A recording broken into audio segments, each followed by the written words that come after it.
Hey guys, Jacob with Jacob Comics.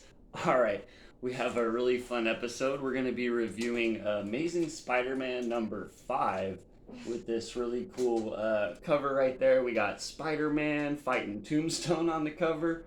And yeah, it's legacy numbering 899, so we are one issue away from 900. Let's see if Wells and Ramita Jr. can start leading us towards something cool, right? All right, guys. Now, before we get dived into that, I do want to let you guys know about my 300 subscriber giveaway. Sorry, it's over here. Safe over there. All right. I do want to let you guys know about the 300 subscriber giveaway. We're going to be giving this book away when we hit 300. Oh gosh, we've already hit 300 subscribers, and okay, all right, and we're gonna be giving the book away on Saturday, July the 9th in the morning. So you have like 2 more days to and comment on any one of the videos where I promoted this contest. And that'll give you a chance to win the Absolute Carnage #1 Murder Rose store exclusive variant. And yeah, I do not mind. Go ahead and like on all 30 of them if you want, or however many there are that I promoted this. But yeah, we're going to be raffling that off on Saturday. And I do, I want to wish everybody the best of luck. And yeah, stay tuned.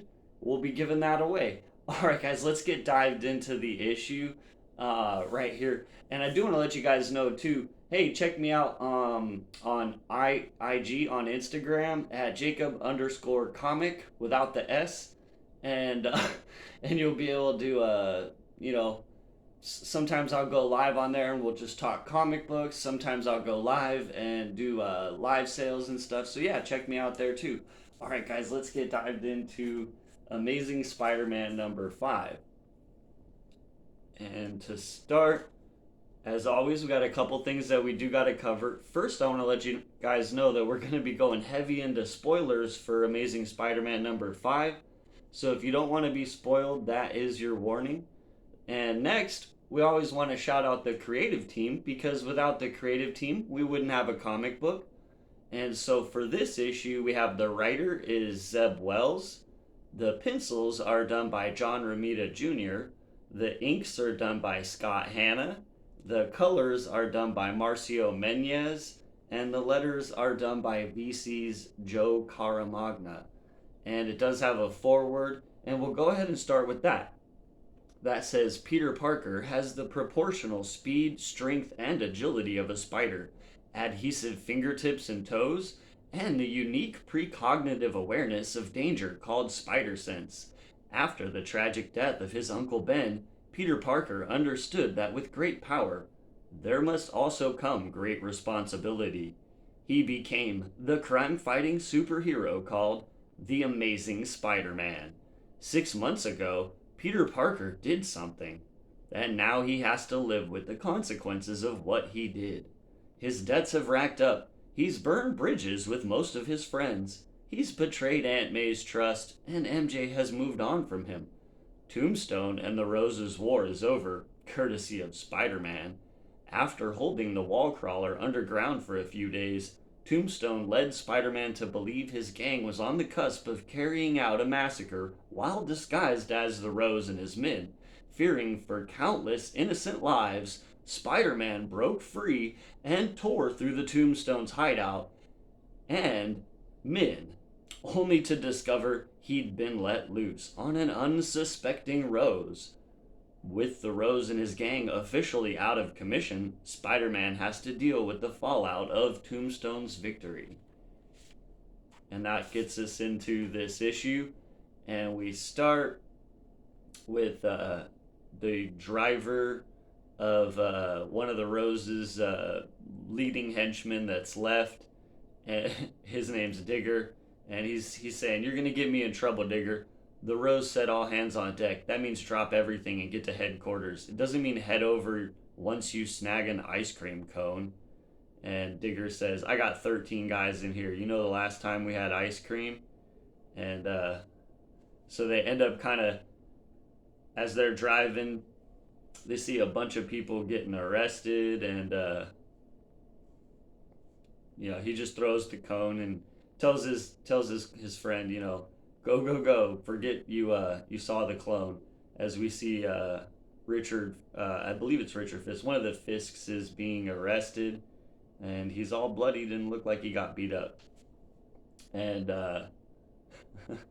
obviously it's like the one of the Rose's henchmen's basically, or a pal of the Rose, right? And so then we see Spider-Man from up above looking down upon this, and he thinks, what a mess. I took the Rose's hideout apart like a madman. Gonna make it hard for any charges to stick. But he won't be able to fight his turf war anymore, and that's all that matters. To the guy who tricked me into doing it. The guy the Rose was up against. Tombstone. And Tombstone's talking to we go to Tombstone in his thing, and he says, what of it? And a guy says, you roughed up Crime Master in his own place. That was out of line. Worse, he saw you with Spider-Man. Couple days later, Spider-Man tears through the Rose's place, and suddenly you don't gotta worry about the Rose no more. Awful convenient. And Rabbit says, wow, you've been talking a lot, haven't you? And then Tombstone's like, you saying that I'm working with Spider-Man? And this other bad guy says, no one's saying that yet. Hope you realize what it means if we ever do. And so that's kind of the important part of that. And just to show off a little bit of JR. JR is really awesome Spider-Man artwork right there.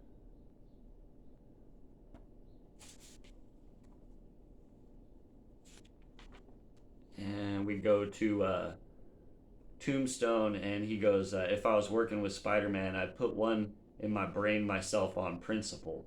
He came at me trying to stop the war. I tuned him up good, so he went after a softer target. That's all I'm going to say about that.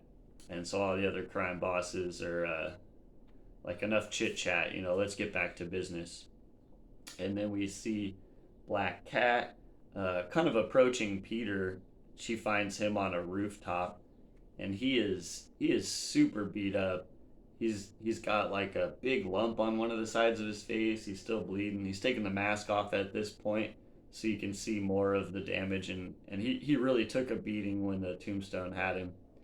And she says, I'm hearing some crazy stories. Want to make sure things aren't bad again. She wants to know if he's like okay. She comes up, Peter, are you okay? And he goes, when's the last time they were good? I'm into some messy stuff, Felicia, and I don't want any help. And she says, yeah, I get that. Everyone gets it. And I get why. Peter says, oh yeah, why's that? She says, because your heart's broken.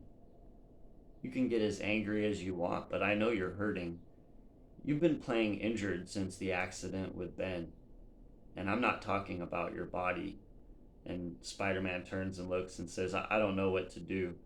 And Felicia says, yes, you do. Stop playing hurt. Start playing smart. Start being you. You're at your best when you're having fun. Peter looks and says, I appreciate you checking on me, but I've got to do this on my own. Felicia says, of course you do. You find that smile of yours? Give me a call, and maybe I'll let you chase me around a bit. And she jumps off, totally flirting with him. And I wanted to show both of these panels of the JR art and his take on Felicia. I really dig it, and kind of the super beat up face of through this portion of the story of Peter. Like, see how he's really taking its toll on there. And then so it shows here in the next paneling that basically from 6 a.m. in the morning until 6 p.m. at night, he's following all of the Tombstone's men around trying to figure out what to do. And then he goes, I have an idea. And so he heads to the Rose's former hideout and approaches Digger about something and says, basically like Digger's upset because he's like, as soon as the Rose gets out, he's gonna be really upset with me, and because I did nothing to stop you. And Spider-Man's like, actually, I have a plan. I think I have a way for you to get back in the Rose's good graces. And Digger's like, okay, I'm listening basically. And then we go to Tombstone, who, as we know in the previous issues, he had kidnapped Randy's dad, and so he apologizes, and Randy's dad's like, "That's what you call it? I guess there's something about you kidnapping me I don't understand." And so he kind of walks away and says, "You keep me posted on that. Fun to have you back, Robbie." And he gets a call from Rabbit as he's walking away, and it's you know bad news basically. Um, you know, or at least like not yet, but he gets a call from her and is like, "Yeah, call me back if you need any help or whatever." And this is where, at least for me, to kind of pre-tip the hand here, the Wells writing really started doing it for me, and I was really enjoying. But so then it goes. Tombstone's walked into his house after this, right? Like Robbie and his father have left, and Tombstone's by himself. He's hung up the phone. He's pouring himself a glass of wine, and from behind, you hear, "Your cat doesn't like me." And Tombstone says, "You don't know when you're beat, huh?" And Spider-Man says, "No, no, you got me. I'm beat. What can I do? Call the cops and report that big bad Tombstone made me take down the Rose." Hair does really get everywhere as he pulls some hair out of Tombstone's couch cushions. Then he says, "No, you win. Whether I like it or not, you turned us into a team." Tombstone says, "Sure would be embarrassing for you, personally and professionally, if anyone found out." Spider Man says, "I was thinking about that. Maybe that's not the worst thing in the world. Yeah, we could keep this team thing going. I go to all your deals, make sure everything's okay, maybe even start taking down your competition." Hey, it was fun the first time. We should just come out with it. Make it clear to all your friends. I act exclusively under your orders. Nothing to be ashamed of, unless you think that'd make them mad. Tombstone says, "What do you want?" Spider Man says, "Fantastic question. Like I said, I don't have enough to put you away, and I don't want the power struggle that comes if I take you out myself. That's kicking a beehive. So I guess what I want is for you to play nice out there, Alonzo." Tombstone says, "Excuse me?" Spider Man replies, "Oh, meant to tell you, one of Rose's men found out where you were keeping your product. Could have stepped in, but didn't know if you wanted to keep this team thing a secret." As his phone rings again, and Tombstone answers it saying Rabbit. And Rabbit says, "It's bad, boss. Digger found us. We got nothing that can stop him. We're losing everything." And Digger, as he's blasting through everybody at all of Tombstone's henchmen, says, "You tell everyone Digger was here. You got that? Especially the Rose. If you see him, that part's very important. Are you listening?" As he punches more people. And Tombstone hangs the phone up back at his house and says, "This you making a point?" And Spider-Man says, "This is just so by the end of this I can say we're even." Tombstone says, "Heh, not bad. Guess I did teach you a lesson." Spider-Man replies, "I have been thinking about what you said." Tombstone says, "That's so?" Spider-Man replies, "Yeah, that stuff about you being a kid, not having enough. I hate that you didn't get what you needed, Lonnie. I really do." And Tombstone gives him this look, like dirty look, and he says to him, "You're a weird dude. Get out of my house." And yeah, I wanted to show this paneling too because I love the expression on Tombstone's face there. And he goes, "You're a weird dude. Get out of my house." it's it's amazing. It is Amazing Spider-Man, pun intended, I guess. All right, man. And then so we go on. We see Aunt May here, who we haven't seen in a while, and she's cooking herself some dinner. And there's a knock at the door, and it's Peter Parker, and he's got a bruised up face still, looks a bit better. And he says, "Hey May, and sorry I'm late. Can you still, you know, can I still take you up on dinner? I." And she rushes towards him and grabs his face. Says, "Peter, what happened to your face?" And Peter replies, "Oh, I tried my hand at racquetball and had a racquetball try its hand at my face. Just, one of those things." And Aunt May looks at him lovingly and says, "One of those things." And Peter looks down ashamed. And Aunt May looks at him with love in her eyes and says, "Have a seat before it gets cold. It's good to see you, Peter." And Peter replies, "Thanks, May. It's good to be back." And so that is going to lead us into whatever they do for 900. They do show this right here. It says next issue number 6, Legacy 900. Kind of this Spider-Man cover with a lot of Spider-Man's bad guys in the back there. Yeah, including Craven. You got Craven the Hunter, Electro, Doc Ock, and Vulture. And they do kind of look like classic versions of those characters, so I want to say that that's just an homage cover and won't actually be what's inside the issue, or doesn't. I mean, if all those characters show up, that'd be kind of crazy, but yep, that is Amazing Spider-Man number 5. Well, we didn't get so. All right, let's head to. So we didn't get any reveals about Mary Jane. Um, Peter does seem to have made up with Aunt May, or at least you know what I'm saying. After some time, Aunt May's kind of forgiven him because she loves him so much for whatever he did do. Although they haven't revealed what he did do. Um, yep. I honestly, guys, I've been thinking about this a lot, and I do have a couple theories, and looking forward. You know how they put the new previews on. So a couple of issues more. I think it's like issue 8.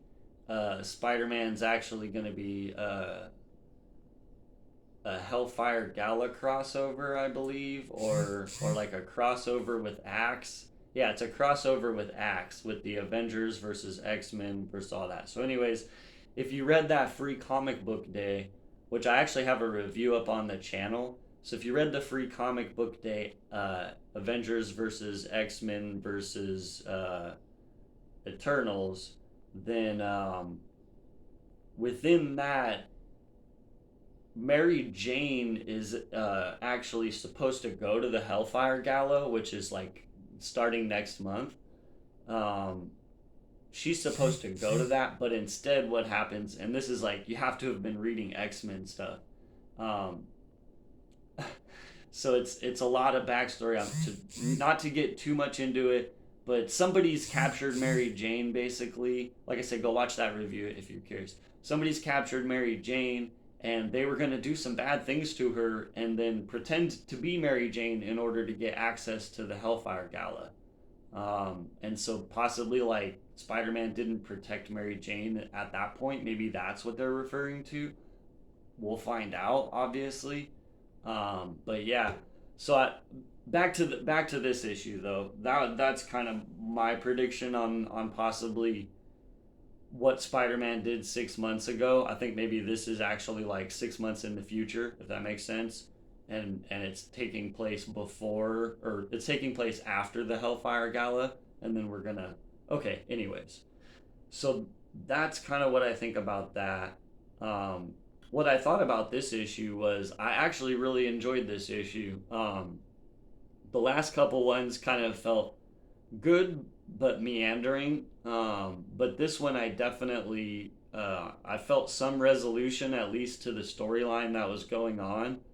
And like there was just some parts in there that had me cracking up. We kind of, you have just Black Cat comes in, kind of peps up Peter Parker a little bit, right? And flirts with him. So maybe there's some future implications of. And I'm not against if this storyline is MJ's moved on and is with someone else, and Peter maybe starts dating Black Cat. That could be interesting, guys. You got to be open to all possibilities. Um, okay, so that's that. Um, so she kind of peps him up, right? And then we come into the part where after being pepped up by Black Cat, Peter decides he's after watching Tombstone's Men for a whole day, he gets this plan, and I loved his plan. I thought it was brilliant. And yeah, so I mean, it was just fun.